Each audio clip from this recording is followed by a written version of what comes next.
I want to be clear about one thing before I tell you this. I was not trying to save anyone. I was trying to fix a heat exchanger. That is the whole story, if you need the short version. But the court historians seem to require more than that, so I will give them what I can. My name is Aldous Fair.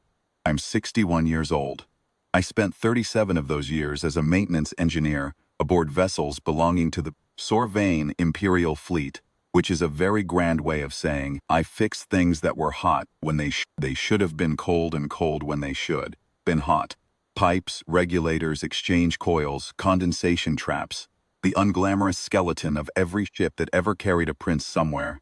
And I was not the kind of man people remembered. I was the kind of man people stepped around in corridors. I was 3 months into a contract extension aboard the palace vessel Sorvain Meridian when they assigned me to Deck 11. Nobody wanted Deck 11.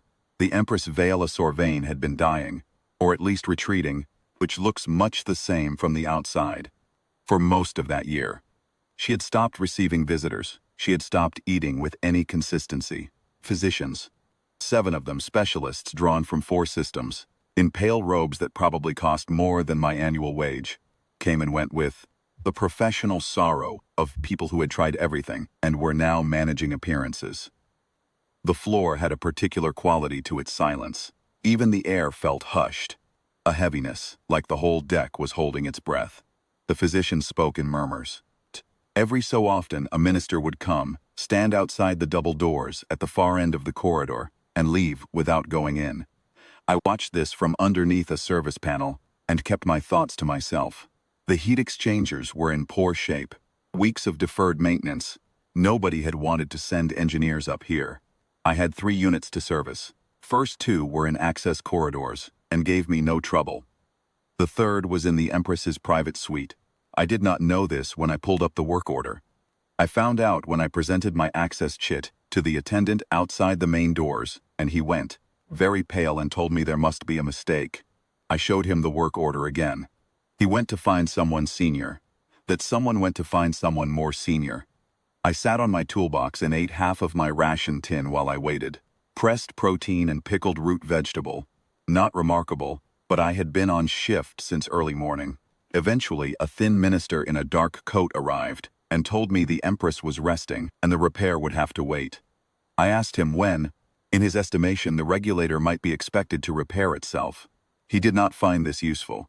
But the thermal data was not ambiguous. The unit was cycling wrong, and if I left it another week, the coil would seize, and Deck 11 would lose heat regulation entirely.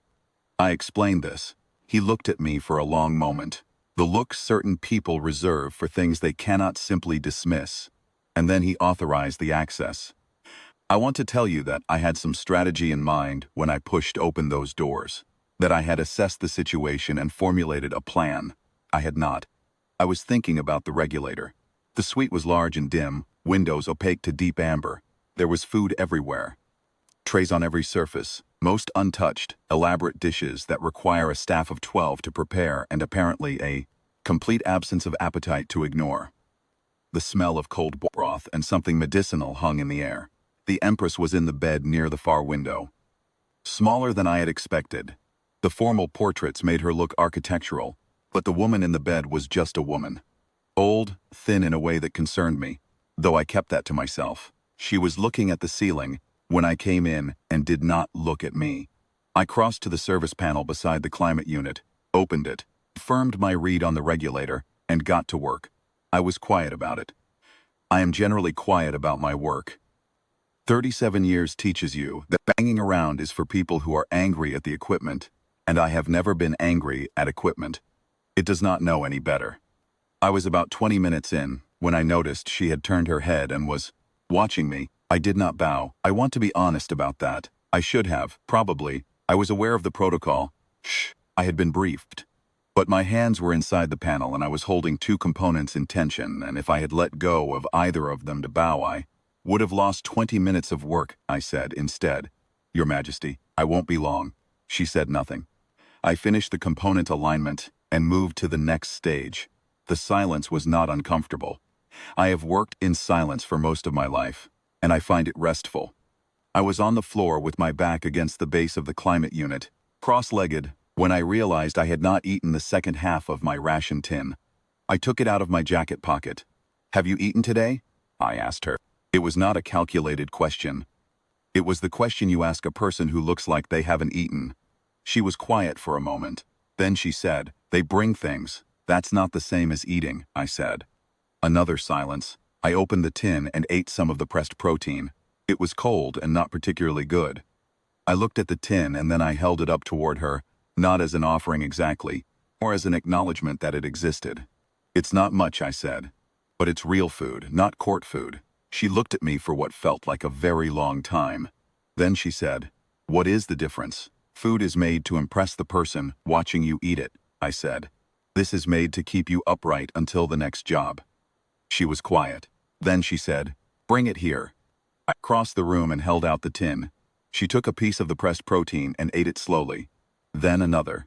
I sat down on the floor beside the bed, not on the chair, because the chair was very fine, and I had oil on my work trousers, and we stayed like that for a while.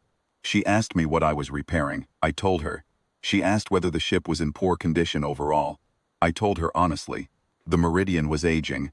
Certain systems were overdue. The crew was good, but the maintenance schedule had slipped. She asked whether it could be saved. I said that in my experience, most things could be saved, if someone was willing to do the unglamorous work of actually looking at them. She did not say anything for a moment. Then she said, "My physicians look at me as though I am a system to be stabilized." "I know that look," I said, "and you don't look at me that way." "I'm looking at a regulator," I said. "You're just in the same room." She made a sound that was not quite a laugh but was something in the same family. She ate 2 more pieces from the tin. I finished the repair 20 minutes later. I packed my tools, logged the work order closed, and told her the climate unit would hold for another year at minimum. She thanked me, simply, without ceremony, the way a person thanks another person. I said it was no trouble and left. I was in the service corridor when 3 attendants came for me at what I can only describe as a controlled run. The minister was agitated. My conduct had been irregular. I had not followed access protocol, had spoken without being addressed, had sat on the floor of the imperial suite. I agreed that all of this was accurate. Then one of the attendants murmured something in his ear. The minister became very still. The Empress, I was told, had asked for a meal, had eaten it, had spoken at length with her senior physician for the first time in 9 days, coherently, direction about her treatment. Had asked at the end of that conversation that the maintenance engineer from Deck 11 be assigned to the ship for the remainder of the season. The minister looked at me for a long time. "What did you do?" he said. "Fix the regulator," I said. "Shared my lunch." They gave me a small room 2 doors from the engineering cupboard on Deck 11. A bunk, a good light, a window that looked out on the engine array. I kept my tools under the bunk and my ration tins on the shelf above the desk. The Empress ate properly from that day forward. I do not pretend to know why sitting on the floor and sharing cold-pressed protein worked when 7 physicians and a fleet of ministers could not. I think the answer is simple enough. I was not looking at a patient or a problem to be managed. I was looking at a person who hadn't eaten. I fixed the regulator. I shared what I had. She was cold and I offered something warm. That is all it was. I am not a hero. I am a maintenance engineer. I have been told there is a difference. I am not entirely sure I believe that.